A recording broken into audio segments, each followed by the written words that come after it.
દરેક નીતિની સામે કાયદાની રીતે ઊભો રહેતો SSK ન્યૂઝ ચેનલ। પ્રેમ માટે તરસતી પરિણીતાએ પતિને છૂટાછેડા આપ્યા બાદ સોશિયલ મીડિયાથી પ્રેમીના સંપર્કમાં આવી હતી। જો કે પ્રેમની જગ્યાએ અહીં પણ પરિણીતાને દગો મળ્યો હતો। પ્રેમીએ વર્ષો સુધી રંગરેલિયા મનાવીને પરિણીતા સામે પોત પ્રકાશ્યું હતું। પ્રેમી અને તેની માતાએ પોતાનો અસલી રંગ બતાવતા પ્રેમિકા પોલીસ મથકે પહોંચી હતી, જેથી પોલીસે દુષ્કર્મની ફરિયાદ નોંધી પ્રેમી યુવકને ઝડપી પાડ્યો છે।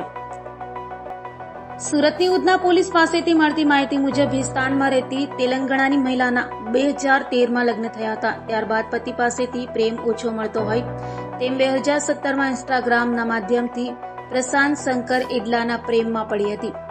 યુવકના પ્રેમમાં અંત થઈ 2018માં પતિને છૂટાછેડા આપી તેની સાથે રહેવા લાગી હતી। જો કે વતનમાં રહેતા માતા પિતાને આ વાત પસંદ નહોતી।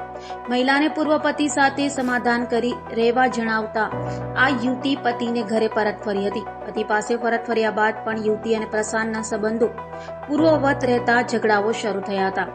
મામલો પોલીસ સુધી પહોંચતા 2022માં પરત પતિ પાસે રહેવા જતી રહી હતી।